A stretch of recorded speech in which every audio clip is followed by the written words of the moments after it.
She got me going psycho. She got me going down, down, down. Got me living on a tightrope.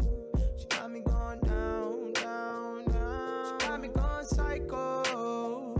She got me going down, down, down. Got me living on a tightrope. She got me going down, down, down. She got me going down, down, down. Got me living on a tightrope. She got me going down, down, down. I don't know you, but I know that you special. Fuck a verse, fuck a hook, I use the whole instrumental. Just to reiterate the commitment I have to explore. Like what you riding. If you're sitting here watching this stream today, you cannot underestimate how ahead of the curve you are right now. Bitcoin looks tired, altcoins look hungry. I'm just not quite sure that Bitcoin has any more solves. I still think this thing is really worth a lot more than it is. This stuff's spooky, man. These chaos PRZs are intense. Yeah, that's incredible. Solana is highly performant and has the team with the experience to support it. $4,800 Ethereum. That's a big, big move here. Whatever you do, always play from a position of strength.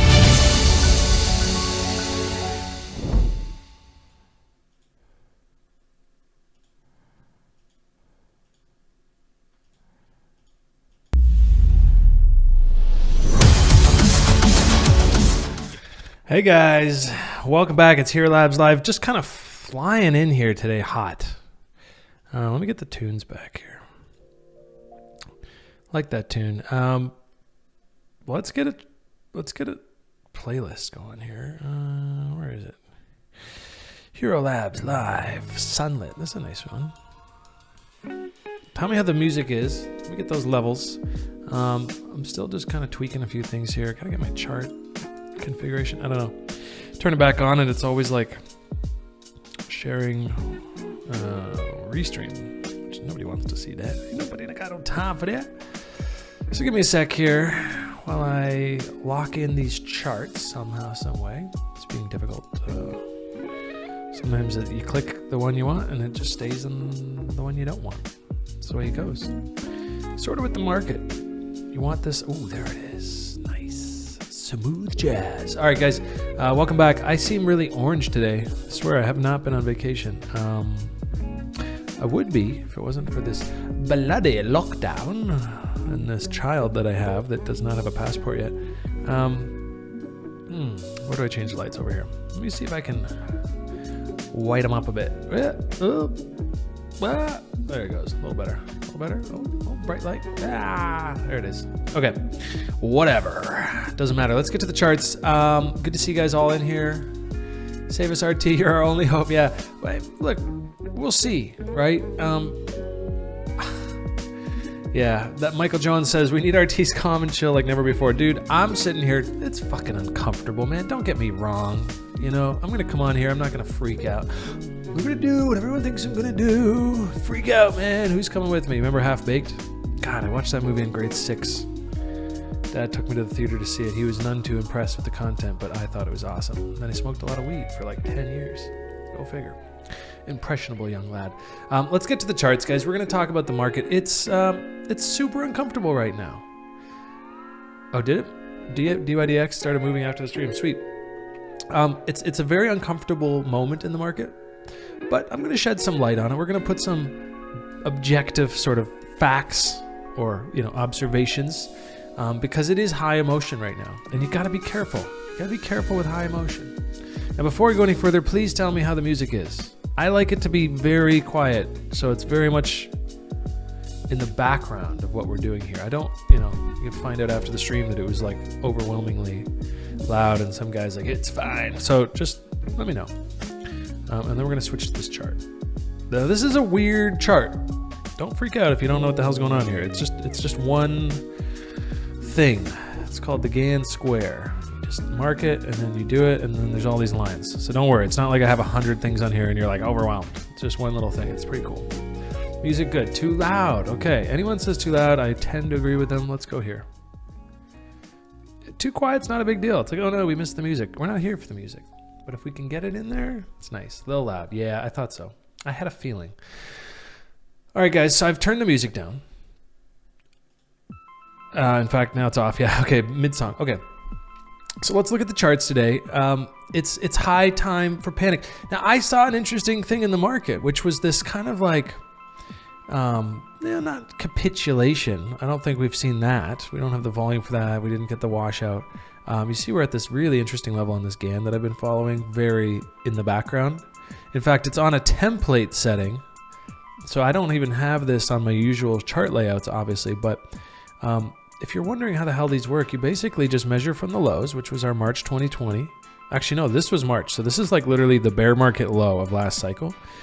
And then the first impulse. So you drag this up, you take the first high of that impulse. It's a very high time frame chart, obviously, the 3-day in this case.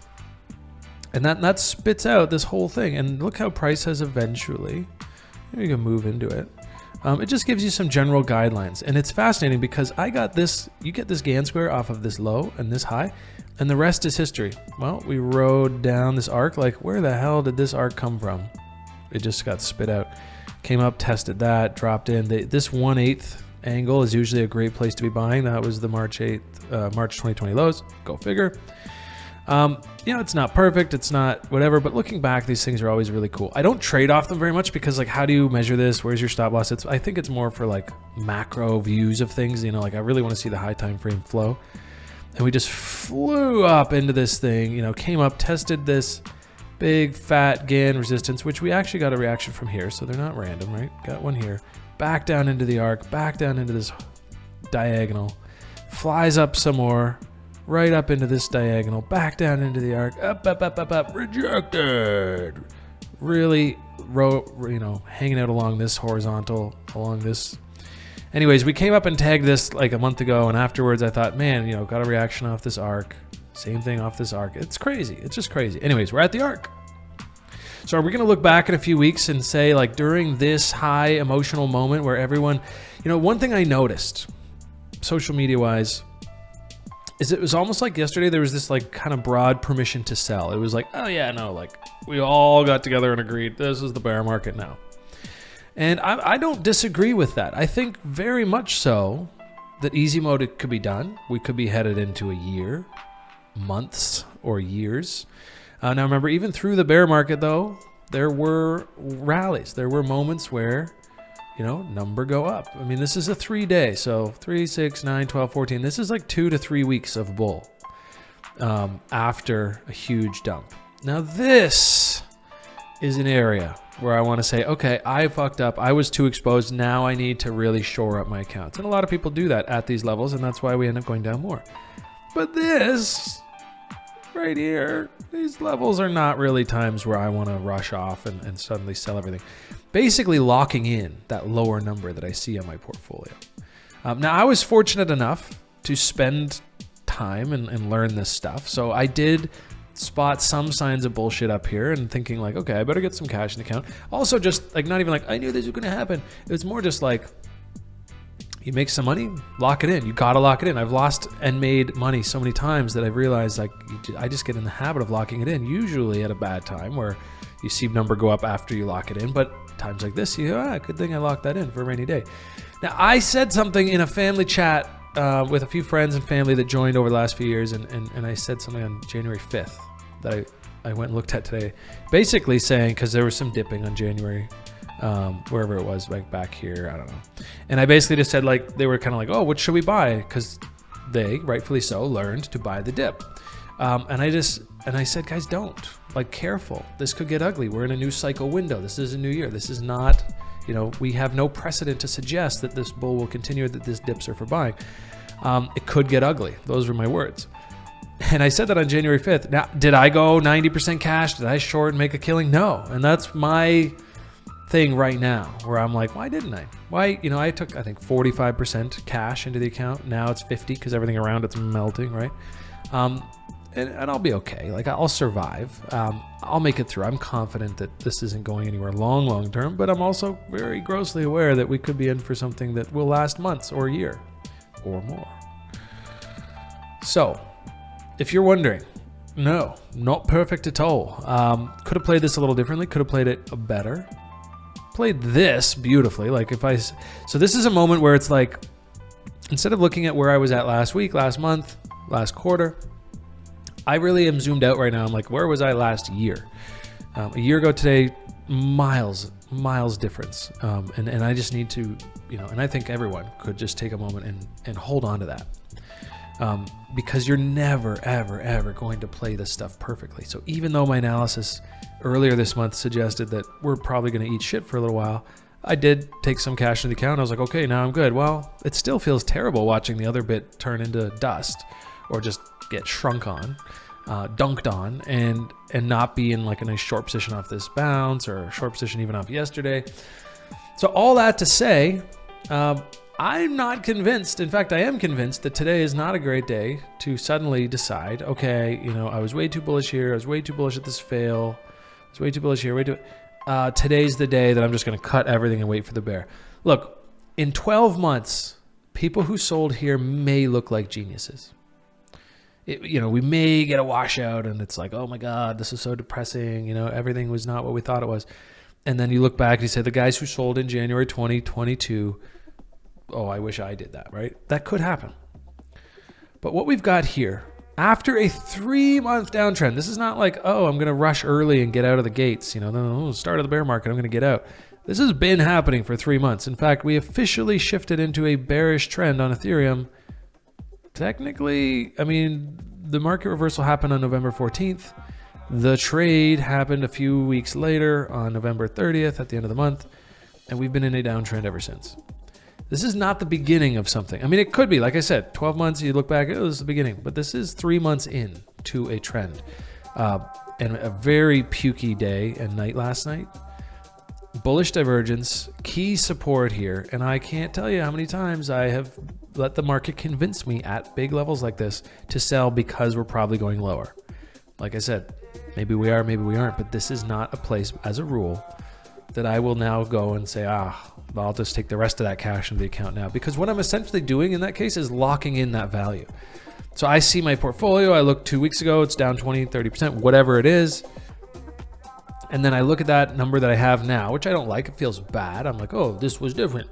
If I go to my cash today, I lock that number in. And any kind of bounce back, usually the first bit of that bounce is very aggressive and you can get 10, 20% back in your account. So that's how I see it. And I've tricked myself many, many times. Now, look, we lose this level. Yeah, we could lose it today. We could lose it tomorrow. And then it's like, oh, should I? But on probability, on average, this is just not the time. But it is fascinating to me when I look online and I see this kind of consensus. Everyone's getting together like, yeah, we're just going to all get together for the bear market now. Could be coming. Make no mistake about it. There's a lot of technical signals that have been broken. Macro looks ugly. The rates are going up. Hike. Could happen. Like I said, a year from now, yeah, maybe this is genius. But in a bear, just like in a bull, there are pullbacks. In a bear, there are pullbacks. So we had a huge fat pullback. A lot of people got really bearish through September. Then we had a nice big rally. We've had a big 3-month thing. I think these kind of throwback levels are really ripe for a test. If not, this 200 moving average often does. Now, it did just get a test. Actually didn't even touch it. And that's why I put these 250 on. I don't usually use them. They never really cross bearish. I remember here there was like a little talk of that happening. So yeah, do they eventually cross bearish here? And then do we see a year? If I was a betting man, I'd say yes. Sorry guys, I'd say yes. I'd say that we're not going to have easy mode or big up only crazy bull for quite a while here. Because you got to remember, these downtrends, they don't just go, necessarily reverse back in uptrends. Big kind of cyclical downtrends often end with a period of depression, a period of sideways. For us, during this cycle, even that lasted a few months. If you guys were around for this, it lasted quite a while. Bullshit until up only came back. So how much, oh my God, it looks different when you do it that way. How much sideways and down do we need? Do we need any? Is it a new paradigm? Do we just, chop out here, maybe drip a little more, and then eventually it's up? Who fucking knows, right? I'm not here to predict the future. What I am here to say is that I have learned that this is not the time to suddenly decide I'm going to be a bear. But it is the time the market makes me feel comfortable doing so. So I'm recognizing that in myself today. I just wanted to get live early with you guys. I'm going to get back to the chat here. Yeah, you know what, Chris Richards, that's what I'm talking about. You could say I called this madness for weeks. I definitely was like, this just looks like shit. And I remember thinking, like, after I learned a lot more about trading, I was like, yeah, well, I'm a two-way trader now. I can just short, I'll make money in all markets. Well, the bull market made me very complacent, not really able to short, not even looking really for shorts. I have some funds on exchange. I could be in short positions. But interestingly, actually we have to go to Bitcoin for this. I looked at it today, I was like, why aren't I in shorts? Well, my short setups come in at highs and on retest, not down in here, even though there is some money to be made shorting down here. It's not my setup. I was in Miami for this. I was in Lisbon for this. Those were the two key breakdowns where if I was like sitting there, you know, finger on the trigger, maybe I could have fired something off. By the time I got home, like, this is all I got. Not a very juicy throwback for me. In retrospect, obviously easy, but it wasn't my little short reload zone. So I didn't really see any short setups. And like I said, I was more focused on just putting cash in the account, not making money going down, just preserving, for better or worse, whatever. The goal here is not to be perfect as a trader. It's to be better each time. You know, learn from mistakes, learn from drawdowns, learn from missed trades, learn from the bull market too. And we are into this zone that for months I've had marked as my dollar cost average area. And here's an interesting bit of psychology. Taking stables into the account, taking stables into the account, taking stables into the account, you know, selling to cash, selling to cash, selling to cash. I'm only 44%, 46% cash. And therefore that other chunk of my account is now, you know, struggling. And what's interesting is I write DCA here, but now that it's down here, and this is like happens to me every time. That's why you have to have a plan. Now that it's down here, all I can think is, thank God I have those stables I do have. The last thing I'm thinking is like appetite for risk. Oh, better put in more risk to this market because that other part of my portfolio, the 40 to 60%, feels wrecked. It feels wrecked. So just like when you get up into highs, all you think about is I should have bought more, and then you're tempted to buy more. Just like that, we have this now. I should have sold more. I am now tempted to sell more. And that's not about what I should do. It's just about recognizing the emotions that you're having, because as a trader, you are ruled. As a human, you're ruled by your emotions. And as a trader, you must come up with a plan to help you escape that sort of rulership, so that you can just operate on a mathematical or, you know, criteria-based plan. So we'll see. We'll see what kind of DCAing I'm going to do in this zone. Today, I'm just kind of like watching the dust settle, sorting out my books, trying to see where my risk is. And then something happened today that I think we should talk about as a potential issue that we may not have seen before. I mean, maybe it's been around before, but either way, gelato. Tastes great. Anyways, I bought some gel last week. It's wrecked. I think I bought it at like 210. So it's down like 50%. And I went to sell it today, and the fucking liquidity's down like 60%. Somebody pulled the LP. So my bag is suddenly, if I dumped it today, it would be 20% slippage. I'm not going to dump it. It's not a huge bag. It's not going to kill me, whatever. Get over it. But like, that's something that we have to factor in too, that the liquidity really can dry up in a heartbeat. And suddenly that position that you sized just so it wasn't too detrimental, blah, blah, blah, suddenly getting out of that position is going to like tank the market even more. 20% slippage from here. I'd be selling it like 98 cents, 97 cents. Not a huge bag either. It's not like a monstrous bag. The liquidity dropped from like 2 million down to 870,000. So that sucks. You know, I looked at that, I was like, damn, I didn't anticipate that big move in liquidity. And why not? Liquidity providers are like, I don't want to get fucking stomped on. If we're going to be in a bear market, I'm going to pull my liquidity. So that's something that I thought of today that I just was like, oh shit, unanticipated. And going back to why it's so fucking important. Yeah, I don't know what the utility of gel is, man. Don't ask me for what the hell that token does. I bought it because it was going to do all this like smart contract functionality, blah, blah, blah. Anyway, I still have some. And like I said, it's a holdable bag. It's just, it was the thing I was going to capitulate this morning. And then I was like, So maybe that's just the good old crypto god reaching out and saying, sir, this is not the time. Anyways, we're down onto this arc. I think that there is a lot of cases to be made for this being a, terrible time to sell. Even if a year later it looks smart. It's just on average, this is not where I'm ever going to make money shorting or whatever.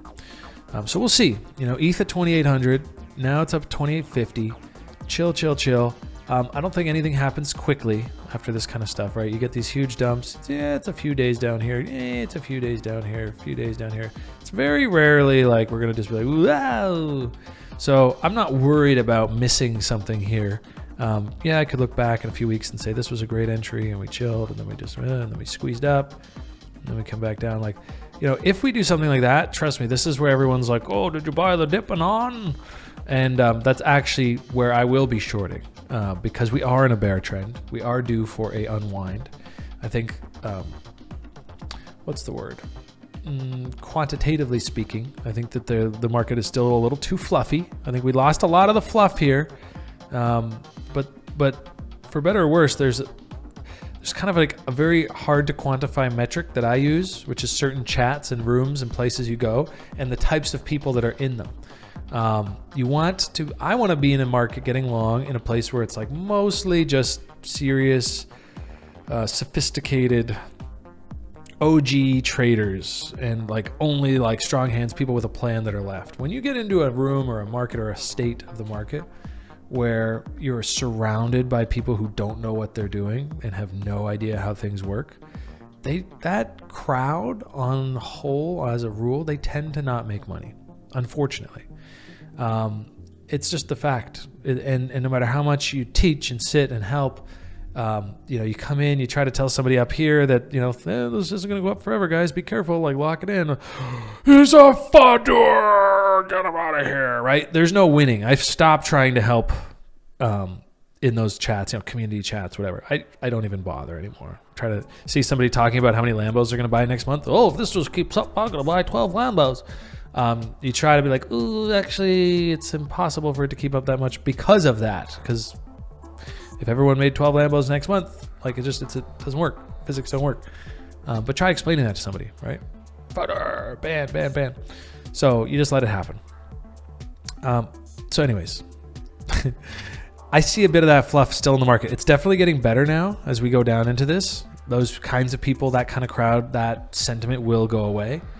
And in fact, as soon as someone tells me I'm an idiot and if I hold any crypto because it's all going to zero, and then I'm like, oh, interesting. Joe Sixpack just told me that, that the market's definitely going to zero. Then that shifts it a bit. So it's hard to quantify that stuff, but I was very uncomfortable up here because of that. Still a little bit uncomfortable here, but this is the short. You want to see those throwbacks. They will happen. Doesn't mean it'll look like this. That's like a 4-month upswing. That's probably terribly, drawn, but there are upswings. Just like there are dips in a bull, you buy the dip. Well, bear market, bear trend, downtrend, it's sell the bounce, not sell the fucking panic candle. So I digress. Moving on. Opinion on the Metis Eco. Yeah, I've heard a bunch about that. One of the chats I'm in, the guys are all talking about, oh, did you get some? I didn't. Don't have an opinion on it from a dev point of view, but it was been going well. Johannes, thank you. Do we sell now? Yeah, Johannes, I don't know, man. You guys have to do what you got to do. And the uncomfortable thing is, if you're in this position here, you're overexposed to the market, maybe you're hurting for rent, or you were just kind of deep in there. Maybe you just quit your job. I don't know. There's probably somebody somewhere in a very rough position now. And then the market forces you to sell. You're like, well, fuck, I can't afford to be wrong here. 2,800, if this goes to 21, I don't have a home or whatever. Then you have no choice. Unfortunately, the market can force your hand. And so that's why I always talk about playing from a position of strength. Be in a position where the market does never have to force your hand, forced liquidations, forced selling. And if you fucked it up this time, don't worry about it. I fucked it up 100 times. And in some ways, I fucked a part of this one up too. I was not optimal. Not even close. Could have been closer to optimal. I don't want to be perfect, but I want to approach optimalness, whatever that word is. If you did not nail this move, join the club, write into a journal, start a trade journal, reflect, improve, learn from it. Because long term, the people who treat all wins and losses as a learning experience, particularly the losses, or the mess ups or the mistakes, those are the people that are going to come out with growth, come out better each time. And if you come out better each time, that's 10, that's 100, that's 1,000, that's 10,000, that's 100,000, that's 1,000,000, right? You compound, you grow. That was actually arithmetic growth. Compounding is usually exponential. So you get even better, 2, 4, 6, 18, right? But you've really got to take these moments in, and even just writing today, like get a Google Doc, be like my trade journal, and just puke all your emotions onto the page. I'm so fucking angry. This is what I did. That's why you journal. You put it out on the page. Don't take it out on your trade account. For all intents and purposes, if I could summarize what I think I'm going to do or should do, or what one should do right now, it would be to chill the fuck out, not trade. Because it's not a time in a bear to be shorting, and it's not a bull. So I shouldn't be longing. If I want a dollar cost average, if I say, oh, like I'm just adding to my Bitcoin position over time. Yeah, this is a great fucking time to add a little. Hell yeah, it is. This is exactly when. Extreme fear. I think we're oversold. Kind of just poking into oversold on the Bitcoin chart. So yeah, it is the time to consider dollar cost averaging, which means if I have $100, I'm going to add $5 today. It's not 50, right? However, me personally, I'm probably not trading much today. I did try to capitulate my gel bag because I have no real attachment to it, but I'm not selling it at 20% on a 32%. It was a pretty small position. I was just like, oh, I'm just going to clean up my portfolio. But other than that, I took some cash, a little more cash in the account the other day. I didn't really hold any ETH, but I capitulated my interesting action on Hxro token today. Not allowed to talk about that one though. Legal stuff. But there was some TWAPing going on over there. Okay, let's go to AVAX. I did capitulate my AVAX because of this. I was hopeful. I was messing around on this chart the other day. I reset it. I was hopeful, bounce, we'd maybe bounce and then whatever. But on a weekly view, it's really ugly. And again, on kind of a market flow level, see right here, you have a standard sort of M top, which hasn't confirmed yet. It'll confirm if this weekly closes below here. Well, actually a little lower, right at that candle body. But yeah, you have the high, you have the lower high, volume falling off. There's nothing sexy about this chart. There's something very sexy about AVAX. I love the coin. But if I want to be a trader, if I want to grow my AVAX bag, I need to understand that even my best bag is not something that I want to hold forever. I want to be getting out of it when I think it's done, and I want to be getting back into it when I think it's ready. So I cut my AVAX bag somewhere, I did cut some. Remember, I don't know, months ago, I talked about that 120 level being pretty. And this is it. This is where I'm oh, I cut some AVAX there. Did I short it? Am I rich now from shorting? No, I feel dirty doing that. But it was this sweet spot here. One of the streams a few weeks ago, I was just yeah, we're probably going to climb up here, and this is where I'd start shorting. But it was Christmas. I literally was in a fucking moving truck through here. Can't make this shit up. Fucking, definitely a little salty here, in Miami, having a great time. In Lisbon, having a great time. All the key moments, I swear to God, you walk away from the market, it feels like that. But it is what it is. You just can't get too bent out of shape. But I was literally in a moving truck through Christmas and through this week, which was came back and all the best shorts had been filled.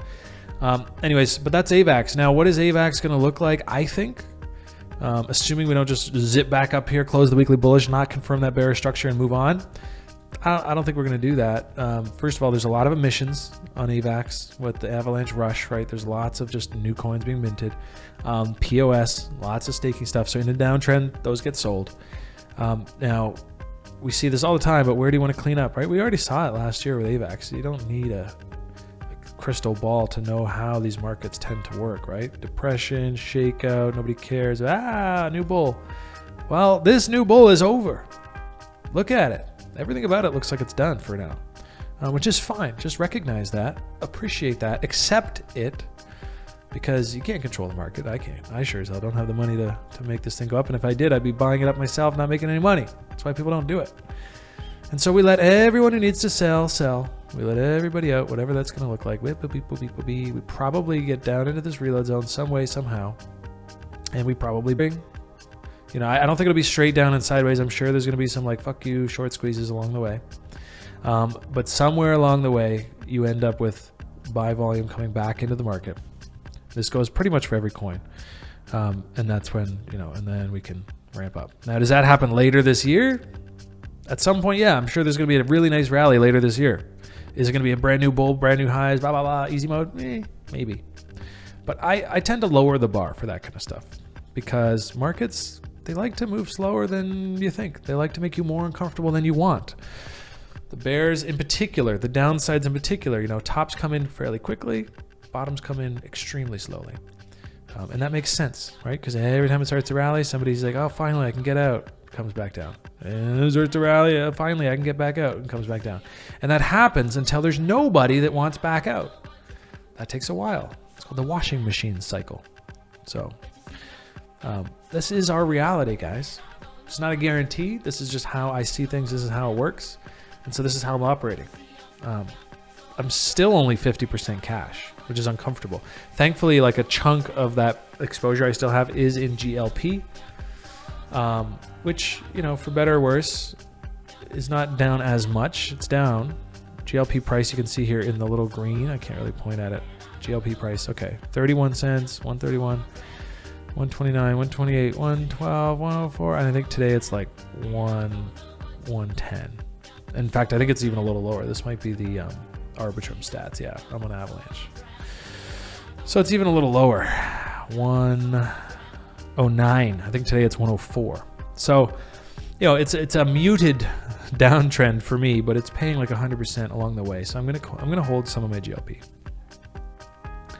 And we're just gonna have to ride it out, guys. Trust me, it feels gross. I get it. I'm with you. But don't fight it, I guess would be my advice. Don't fight it. Let it soak into you. Like that guy in the what's the meme, the GIF, and he's like, it's all green. Like, get that guy in red. Because for now, that's where we're at. But if I was a betting man, I'd say that we're not just going to go straight down again from here. For what it's worth. We might. But if I was a betting man, I'd say it's like squeeze time. Like, who knows? Who knows what all that looks like? But, you know, do we just chill here? Beep, beep, beep, beep, beep, beep, beep, squeeze it out. Get everyone talking about, did you buy the dip on? And then it's like, you know, rug pull. I don't know. Don't quote me. Not 800. I'm just saying, like, it's this where I have to tell myself how I felt today, rewatch this video probably for myself, and then actually come in and step in on the short side and cut a little more or whatever shit I have. So, yeah, that's kind of where I'm at. This is my opening rants. I really wanted to get that all out there today. Yeah, see, and then Kevin Weiner mentions, like, I had to sell my tax bag.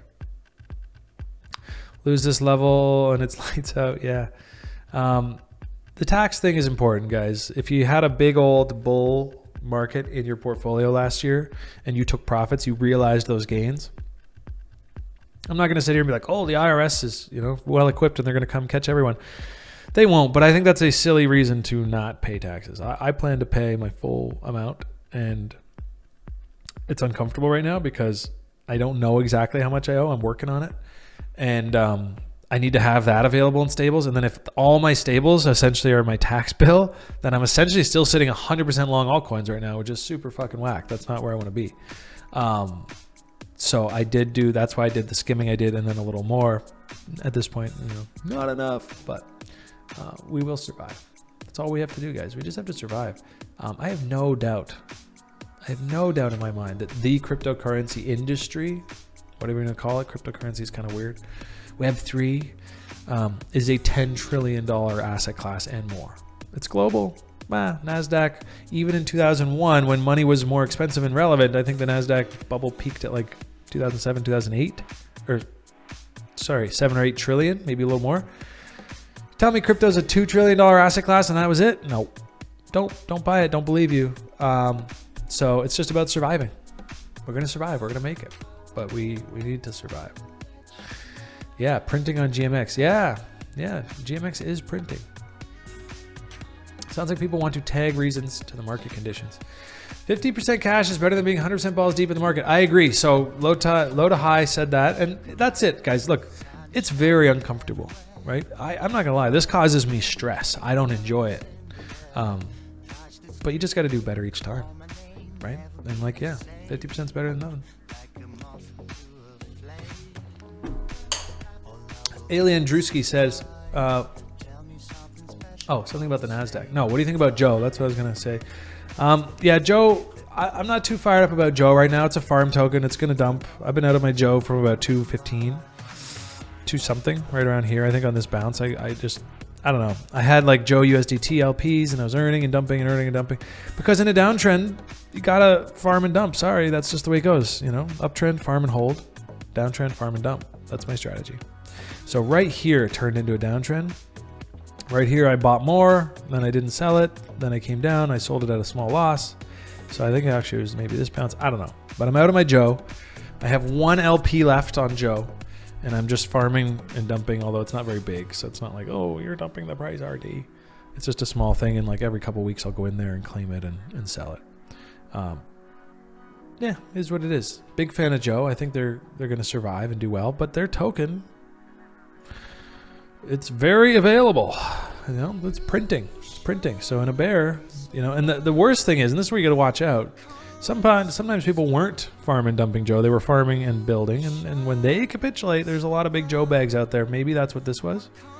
You know, maybe that's kind of happening now and it's the end. But you know, curious what happens at their max supply. I actually don't know, right? Because without those Joe farms, their liquidity would fall off a bit. So I'm curious what their longer term plan is. Maybe the fees, I don't know. But no, yeah, a fan of Joe. But right now I'm not a fan of being long on Joe.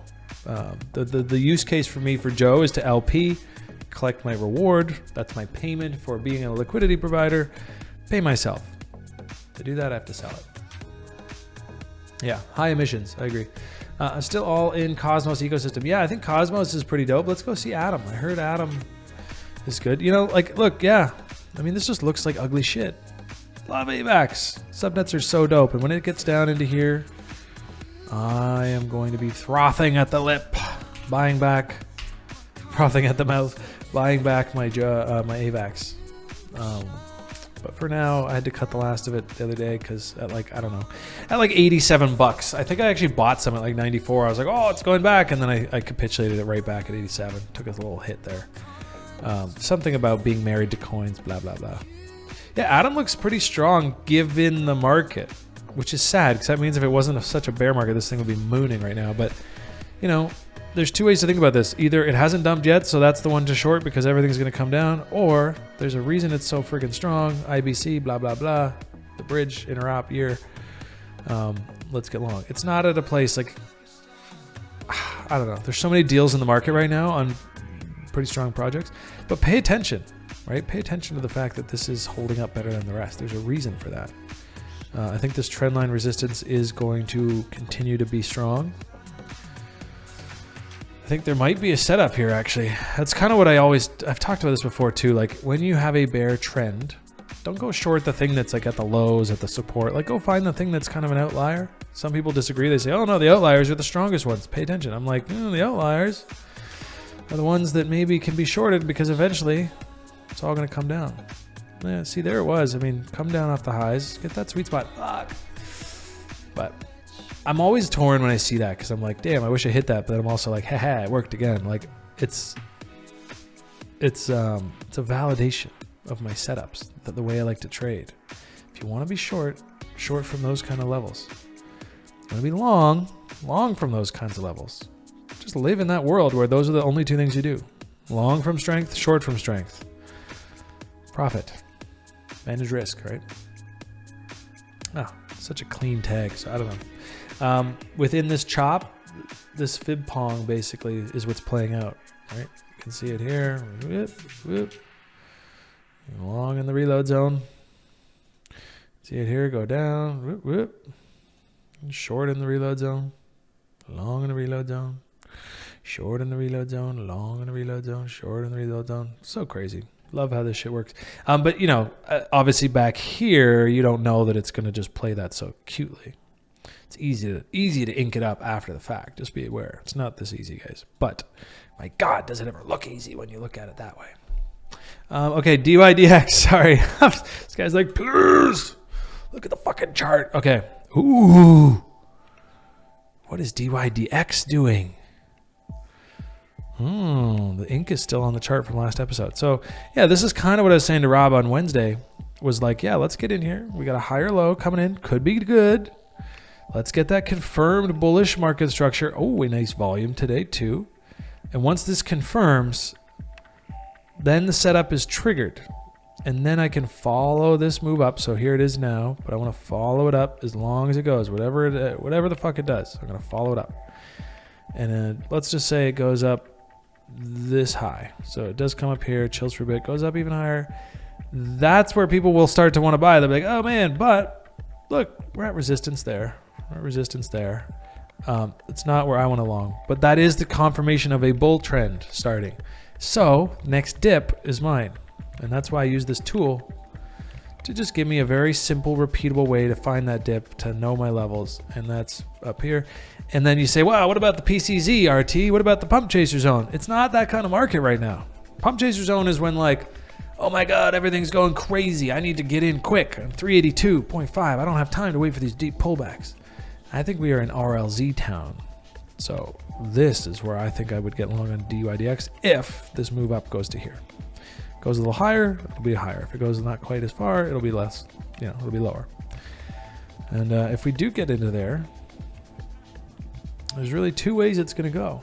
It's either just going to fucking chop around, seems more likely to me given the market state, or it's going to come in and then just start really trending up and get a nice little thing, right? There's always a bull somewhere. Throughout the bear market too, there's coins that pump 100% here and there over a period of weeks. And so is DYDX one of those? Is it going to have a catalyst? Maybe that fee sharing we talked about that comes out and makes that strong enough catalyst. The volume starts rising, right? Exchanges do well during downtrends, just like grocery stores in a pandemic. They tend to outperform. So BNB during the last bear market, FTT. I don't know if it's doing great today, but it was really picking up recently. Obviously today everything's taken the shock factor except DYDX apparently. But yeah, does FTT kind of come out? Oof. Now see, it's not great. Kind of a double top, fail, big sweep of liquidity here, whatever that was, just a failed breakout. So yeah, I mean, I wouldn't be shocked to see that same kind of thing on FTT. So let's see, maybe there is a reload zone here. We're on the other side of the trend line. Wow, like that could be a thing. You know what I think would be so fucking cool? Here's your hopium. I think it'd be so cool if we've seen the end of the bear. That was it. Imagine for a sec. I know, impossible, right? Don't be stupid, RT. But isn't that interesting? How stupid it would be to even conceive of that. I don't think that's the case, for the record, but fucking love that it's possible. I'm not going to sit down and chow down on hopium all day. That's how you lose money in a bear. But yeah, was this bull div into this big support? Maybe we have one more little sweep the lows, chill for a bit, up and up and up, chill for a bit, up and up and up, chill for a bit, up and up and up, and then take off. Could be. Fucking possible, man. I'd give that like 10-15% probability. So not 1%, but not 50. Yeah, come in, hit this arc, come up here. I don't know. Who knows, guys? All I know is how I'm going to act when certain things happen. Bull divs, major support, not a selling moment. Maybe a little DCAing on certain names. I still like Badger. Badger's one that caught my eye after seeing the Citadel stuff creeping up on the Twitter and in the Discord. Obviously, like everything else, just got rejected. Big fat red candle, that's normal. But not all red candles are created equal. Some are in negative price discovery, right? Let's look at, give you an example of something that is not created equal. Look at friggin' Oxy. Oh my God, not a buy, guys. Not a buy, not even close. You know why? Because buying for me is about getting long with the whales, getting long with smart money, getting in when there's a huge bid that I can know is probably going to protect itself. You know, if I know there's like a multi-billionaire that's long from a certain level and I'm like, he's going to protect his entry, they are going to protect their entry. It's kind of what I want to do. And you can spot that with volume on the chart. So, you know, is Badger not in price discovery, or excuse me, negative price discovery. Some nice bids coming in here. Obviously a big fat red candle, not very cool. So it could take some time. But it's in a zone. It's at the 88.6. It's on the other side of the trend line. Chill. Could take some time, but yeah, I still like the Badger. I'm not selling all my Badger. In fact, I have a bid on Badger in the low 13s to add a little, for better or worse. I don't know. Badger's going to be my pick for the next little while.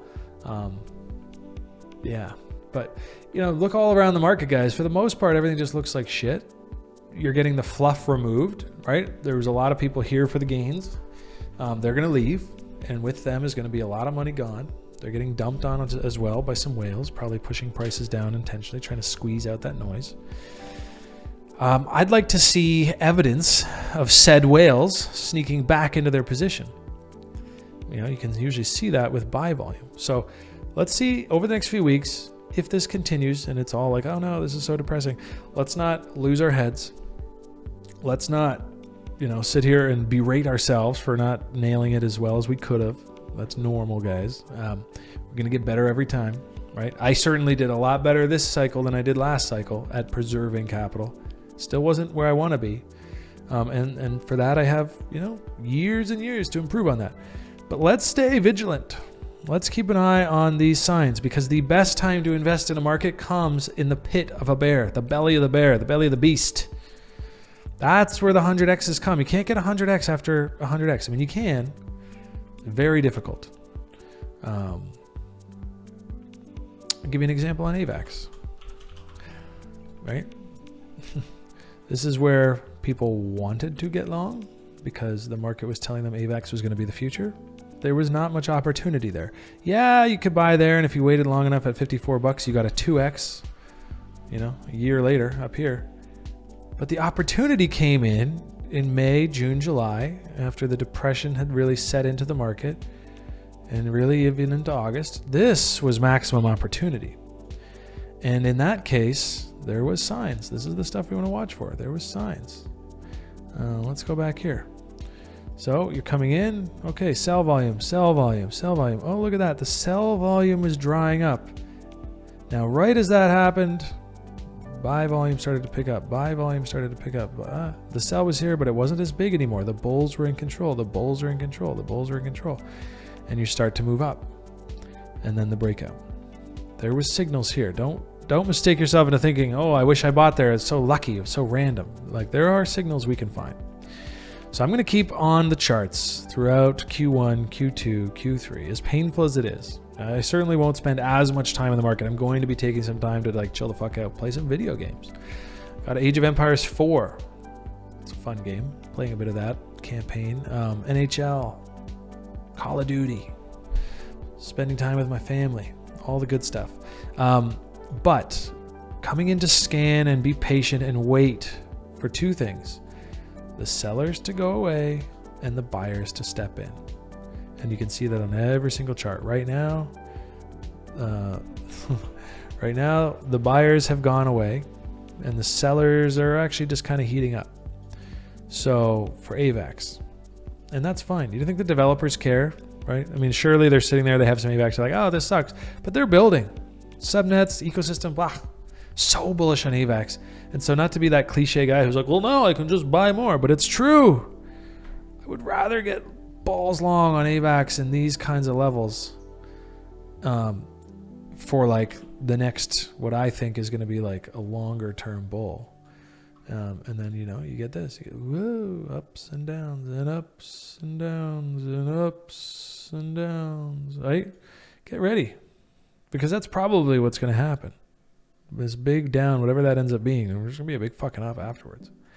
So it's just about, you know, getting in at the right times and having a plan.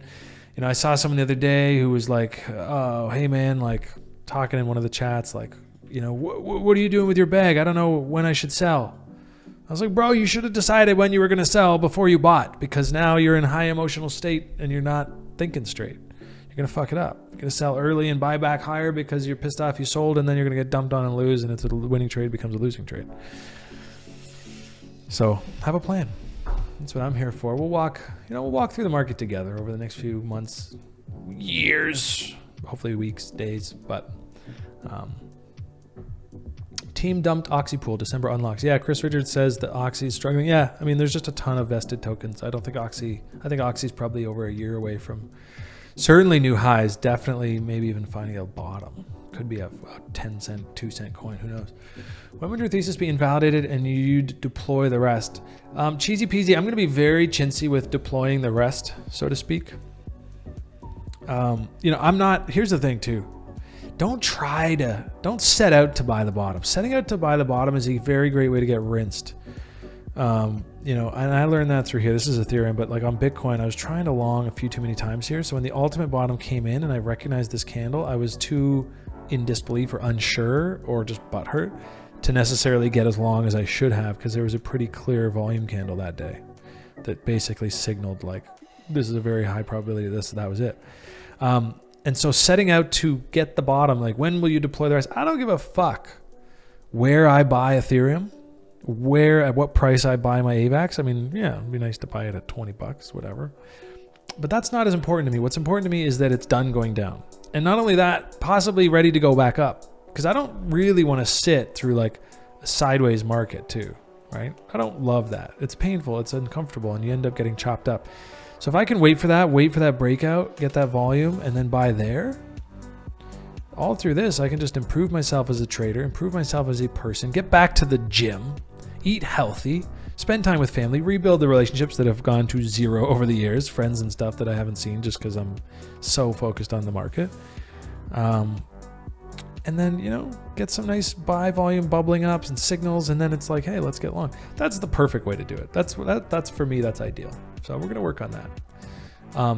Playing NHL always ends in rage quit. Yes. Online sports games.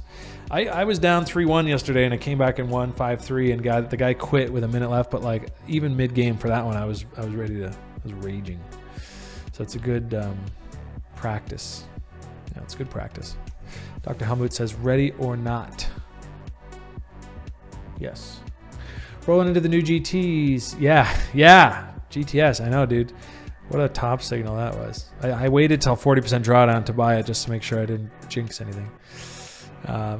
Check out Shroom, migrating to AVAX, one of the few who are building AVAX 7. Okay, interesting. Don't mean to spam, but check out that roadmap for NiftyX. Yeah, let's check out. I actually remembered I still have some Shroom. Great reminder. I don't think it's on here though. Shroom. I think it's here. NiftyX, yeah. Oof. Yeah, what a weird. So I bought the Shroom here. I was like, oh my God, it went up. And then, I didn't sell. I bought a small amount, so I'm just holding and missed this. And now we're right back to where I bought it.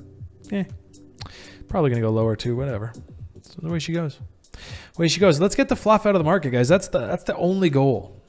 And the thing is, don't be the fluff, right? Don't be the one who showed up because it's like, hey, I can get this money rich, quick, fast, easy, and then get rinsed and just leave.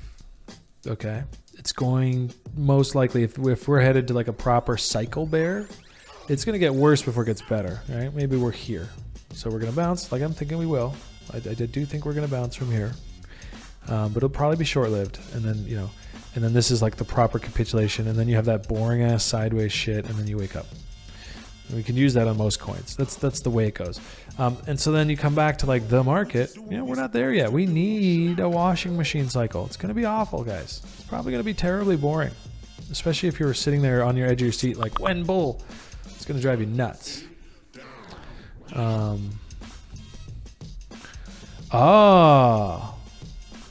Dr. Helmut says, ready or not, it's a game. Not as intense, tactical, first-person shooter that depicts a modern-day world in which SWAT police or units are called to defuse hostile. Oh, cool. Dope. That's on Steam. So I'm going to check that out. That's it, guys. I guess the TLDR on today is don't let the market drive you nuts. have a plan, even if it was poorly executed to this point. Maybe it's something like this that makes you motivated to make a plan. You say, I'm not going to be a victim of the market swings anymore. You know, up, down, win or lose, at least I'll have a plan that I executed on. Come up with it. Think about it.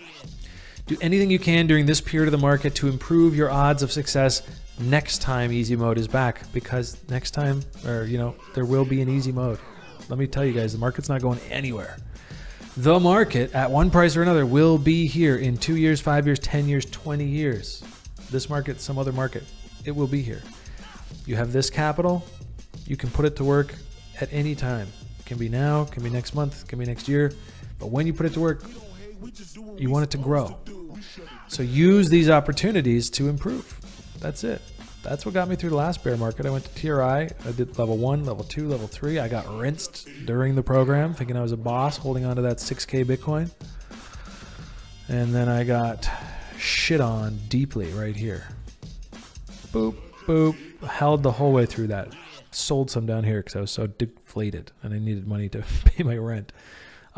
Meanwhile, you know, the guys at TRI, calm and cool, chilling right here, buying the reload zone, seeing that volume tick up, everything we talked about today, and boom, they bought the bottom. And they got the hell out here. You want to know why? Because of the fibs, man. It's crazy, but it's true, and it works. Fib, fib, fib, fib, fib. Sell. It's crazy. It's so sick.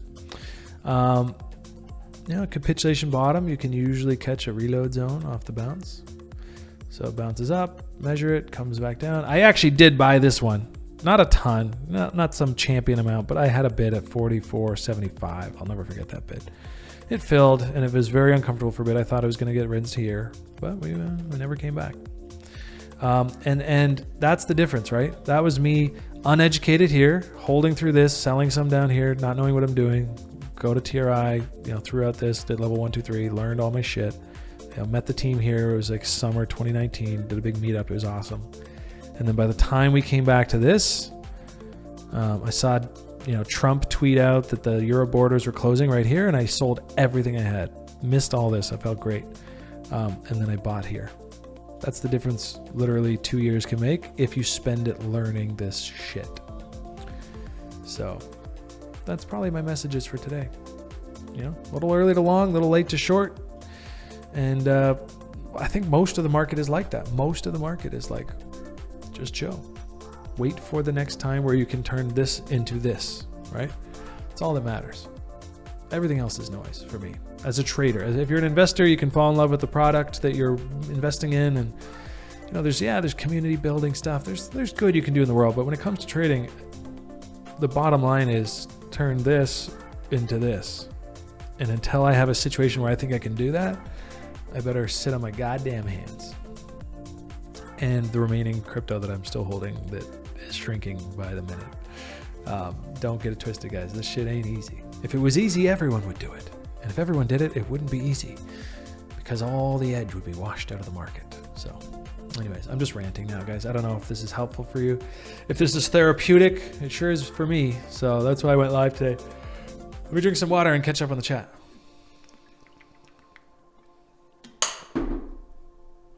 Yeah.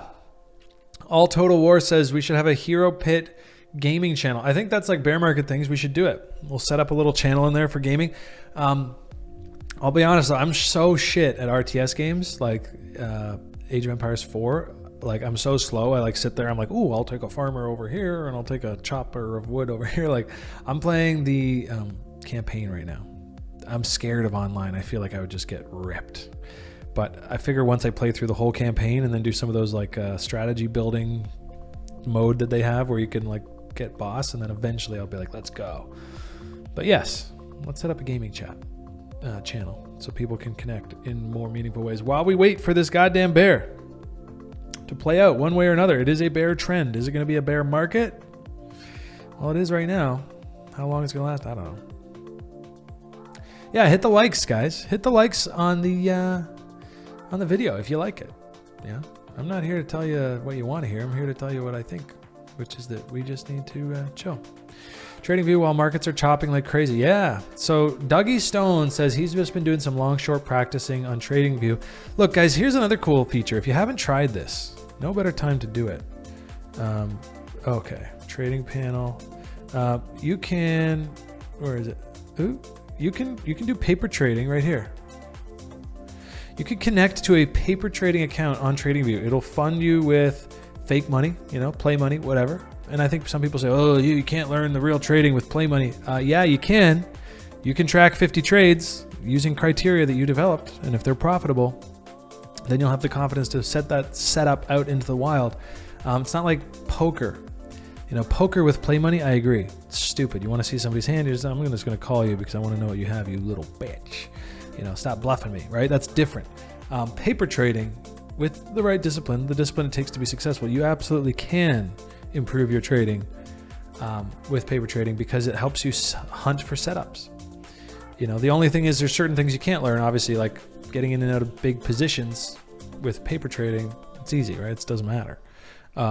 Then you try to translate that to a book, you got to deal with slippage, fees. Yeah, of course, you can't learn everything. But you can practice setups, give yourself 10,000 play monies in the paper trade and see if by this time in September, you can turn that into 100K. Do a little challenge, improve yourself. I think that's all I've got for today, guys. I feel like I'm going in circles. Let's take a look. Looks like the NASDAQ may have just pinged off this level. Somebody on Twitter said this was a range he was expecting it to end. And somebody else I know said that guy on Twitter really knows his shit. So I marked the box. And, a lot of guys, somebody said today, shout out to Chewbacca, sharp dude. He said on my Twitter today, he's like, yeah, but if equities keep tanking, then so will we. And I was like, yeah, absolutely. That was the narrative here.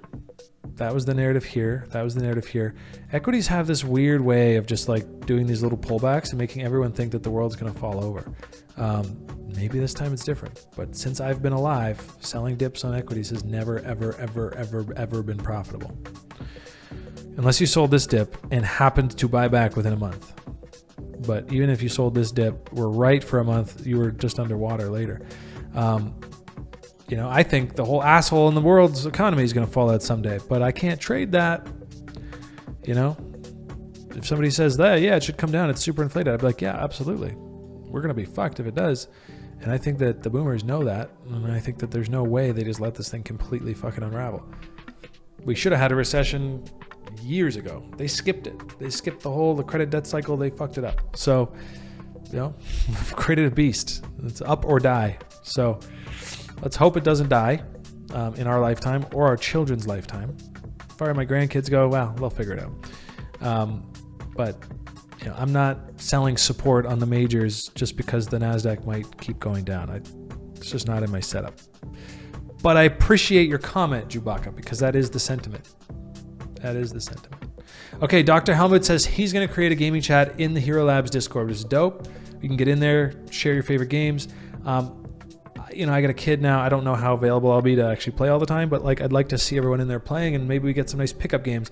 NHL on PS5 is a lot of fun when you get one person where whatever the mode is, where each player is you're just the one guy, so you're actually playing a pickup game. I don't know, for all you Canadians out there who like hockey. So anyways, really been helping me out quite a bit already. Yeah, Dougie Stone says he's really enjoying the paper trading and it's helping him out a lot. That's it, man.